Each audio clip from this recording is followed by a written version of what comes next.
10 अक्टूबर 680 ईस्वी यानी कि 10 मुहर्रम 61 हिजरी ये वो दिन है जब करबला का दर्दनाक वाक्य पेश आया। रसूल अल्लाह के प्यारे नवासे हजरत हुसैन और उनके खानदान को शहीद किया गया। लेकिन आखिरकार क्यों ये करबला की जंग लड़ी गई थी, आइए जानते हैं आज की इस वीडियो में जिसका नाम है करबला। हजरत हुसैन वो शख्सियत है जिनकी दास्तान आगे आने वाली नस्लों को सुनाई जाएगी, क्योंकि शख्सियत इतनी अजीम है जो आज भी करोड़ों लोगों को हक की राह पर शहीद होने का जज्बा पैदा करती है। हजरत हुसैन और उनके साथ उनके 72 साथियों ने बड़ी बहादुरी के साथ हजारों का मुकाबला किया था। हजरत हुसैन रजी अल्लाह ताला अन्हु की पैदाइश 626 ईस्वी को अरब के शहर मदीने में हुई थी और हजरत हुसैन का ताल्लुक अल्लाह के रसूल के खानदान से था। हजरत हुसैन रिश्ते में रसूल अल्लाह के नवासे लगते थे और जब हजरत हुसैन का ताल्लुक इतनी अजीम घराने से था तो जाहिर सी बात है कि इंसाफ और हक के लिए हजरत हुसैन हमेशा खड़े रहते थे। आप एक बहुत ही नेक शख्स थे जो हमेशा जरूरतमंदों की मदद किया करते थे। आपने अपनी सारी दौलत जरूरतमंदों के लिए तस्लीम कर दी।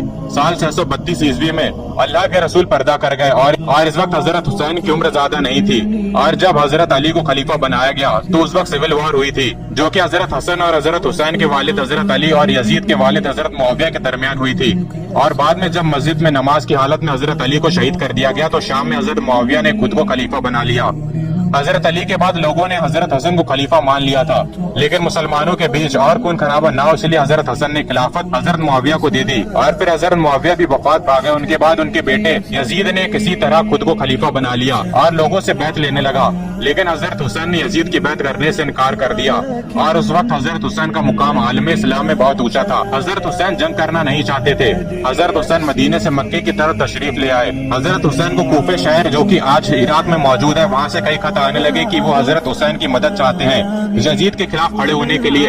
हजरत हुसैन नहीं चाहते थे कि मक्का जैसी पाक जगह पर कोई खून खराबा हो, इसलिए वो मक्का से चले गए। दोस्तों, जब यजीद खलीफा बना तो मुस्लिम दुनिया में एक तूफान सा आ गया था, क्योंकि यजीद खिलाफत के लायक ही नहीं था। यजीद हर वो काम किया करता था जो कि इस्लामिक कानून के खिलाफ था और इसी वजह से हजरत हुसैन ने यजीद की मुखालिफत की थी। दोस्तों, हजरत अली के वक्त में खिलाफत की राजधानी कूफा थी, इसलिए हजरत अली के कई मानने वाले लोग कूफा में रहा करते थे। जब हजरत हुसैन को कूफा वालों की तरफ से खत मिलने लगे कि वो यजीद की मुखालिफत करना चाहते हैं और हजरत हुसैन की मदद चाहते हैं, तो कूफा का जायजा लेने के लिए हजरत हुसैन ने मुस्लिम बिन अकील को भेज दिया और उनसे कहा कि वो पता करें कि कूफे के हालात क्या हैं। दोस्तों, जब मुस्लिम बिन अकील कूफे पहुंचे तो उन्होंने देखा कि लोग सच में हजरत हुसैन को खलीफा बनाना चाहते हैं और हजरत हुसैन की बैत करना चाहते हैं। जब मुस्लिम बिन अकील ने कूफा के इतने अच्छे हालात देखे तो उन्होंने हजरत हुसैन की तरफ खत रवाना कर दिया कि वो तुरंत बिना वक्त बर्बाद करे कूफा के लिए रवाना हो जाएं। लेकिन तब तक यजीद को खबर हो चुकी थी और वो सोचने लगा कि कहीं कूफा के लोग उसकी सल्तनत का तख्ता पलट ना कर दें, इसलिए उसने अपने जियाद को कूफा का गवर्नर बनाकर भेजा। यजीद की जुल्म की वजह से लोगों ने हजरत हुसैन का साथ छोड़ दिया। जो लोग कुछ वक्त पहले हजरत हुसैन के साथ थे वो पीछे हटने लगे, यहाँ तक कि मुस्लिम बिन अकील को भी अपनी जान बचाना मुश्किल हो गई थी। वो कूफे में एक बूढ़ी औरत के घर रुके थे, लेकिन बाद में उन्हें और उनके 2 बेटों को शहीद कर दिया गया था। लेकिन जब तक हजरत हुसैन कूफे के लिए अपने 72 लोगों के साथ रवाना हो गए थे, जब यजीद को इसकी खबर मिली तो उसने एक बहुत बड़ा लश्कर हजरत हुसैन की तरफ रवाना किया। हजरत हुसैन का सामना यजीद की फौज से हुआ, जिसके सिपह सलारी हुर नाम का एक कमांडर कर रहा था।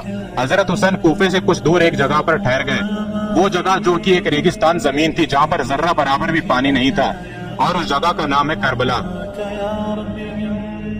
जहाँ पर हजरत हुसैन ने खेमे लगा रखे तो उस जगह को यजीद की फौज ने घेर लिया था। हजरत हुसैन ने यजीद की फौज से जब पानी मांगा तो उन्होंने मना कर दिया। हजरत हुसैन के साथ उनके छोटे छोटे बच्चे भी मौजूद थे। हजरत हुसैन के लिए इस फौज ने पानी बंद कर दिया था। हजरत हुसैन और उनके 72 लोग कई दिनों से पानी के प्यासे थे और वो भी एक रेगिस्तान में जहाँ पर गर्मी अपनी शबाब पर थी। कुछ वक्त बाद हजरत हुसैन ने इस फौज के खिलाफ जंग करने का फैसला लिया।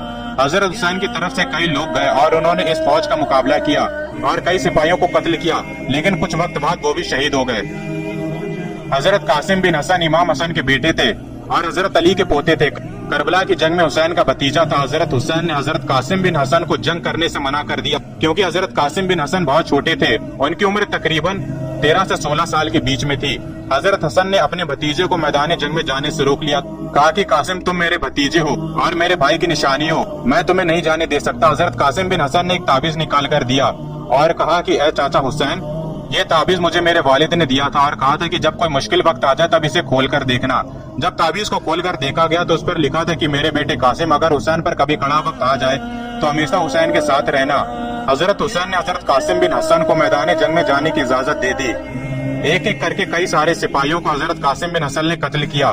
जब फौज के कमांडर उमर बिन साद ने देखा कि मुकाबले में हजरत अली के पोते कासिम बिन हसन आए हैं, तो वो कहने लगा कि अकेले कासिम का मुकाबला नहीं किया जा सकता है। उसने हुक्म दिया कि सब लोग एक साथ हमला करो। सबने एक साथ आप पर तीर चलाए और एक तीर आपकी गर्दन पर लगा और हजरत कासिम बिन हसन को शहादत नसीब हुई।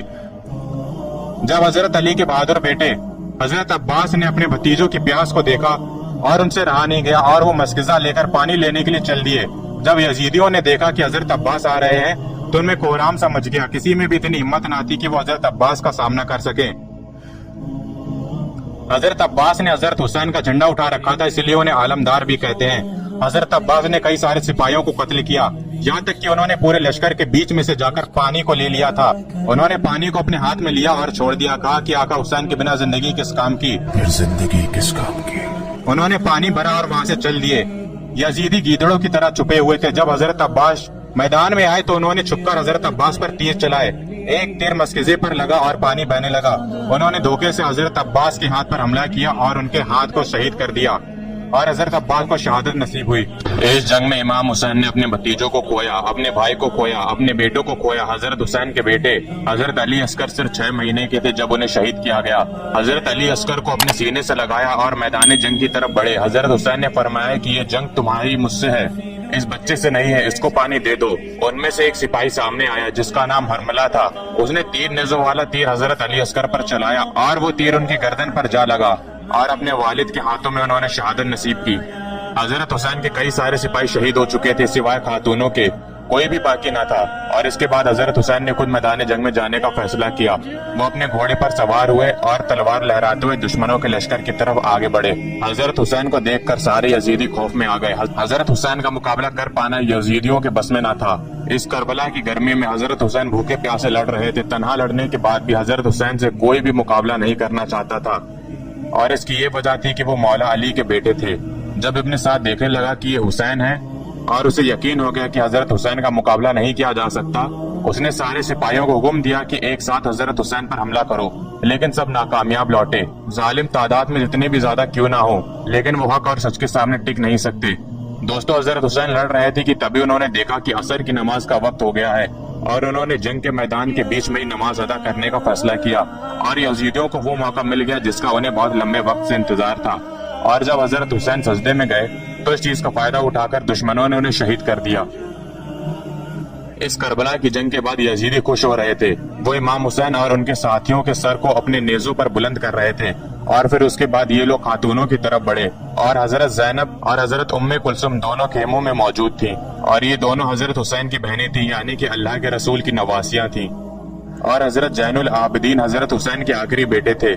इसके बाद इन सब लोगों को कूफे से होते हुए दमिश्क ले जाया गया और सफर में कई बच्चों ने अपनी जान गंवाई। पूरा शहर को सजाया जा रहा था कि देखो हमने जंग फतह कर ली है। अरे कहाँ है तुम्हारी फतह? आज 14 सदियां बीत चुकी हैं। करबला पर अभी भी झंडा हुसैन का लहरा रहा है। जब हजरत हुसैन को शहीद किया गया तो यजीदी कह रहे थे फतह मुबीन, कि हमने जंग फतह कर ली है। लेकिन आज 1400 साल बाद भी करबला पर हुसैन का कब्जा है। आज भी करबला पर हजरत हुसैन का झंडा लहरा रहा है। आज करबला इमाम हुसैन के नाम से जानी जाती है। हजरत हुसैन का नाम जब हमारी जुबान पर आता है तो हमें फक्र महसूस होता है, हमारा कद ऊंचा हो जाता है। दोस्तों, एक बात हम सबको याद रखनी चाहिए, हजरत हुसैन ने हक के लिए अपनी जान दे दी और अपने पूरे खानदान को कुर्बान कर दिया। और हमें भी हजरत हुसैन के रास्ते पर चलना चाहिए और जितनी भी मुश्किल क्यों ना हो, लेकिन हमें कभी भी हक की बात से पीछे नहीं हटना चाहिए। सिर्फ एक दिन हजरत हुसैन की शहादत को याद करने से कुछ नहीं होगा, हमें उनके रास्ते पर भी चलना चाहिए। और ये ढोल बजाना, मुहर्रम में शोर मचाना, ये कौन सी अच्छी बात है? ढोल तो यजीदियों ने बजाए थे। मुहर्रम में हमें तो हजरत हुसैन की शहादत को याद करके उनके जैसे अमाल करने की तौफीक लेनी चाहिए। अल्लाह की बेशुमार लानत उन लोगों पर जिन्होंने करबला में हजरत हुसैन और उनके खानदान को शहीद किया था।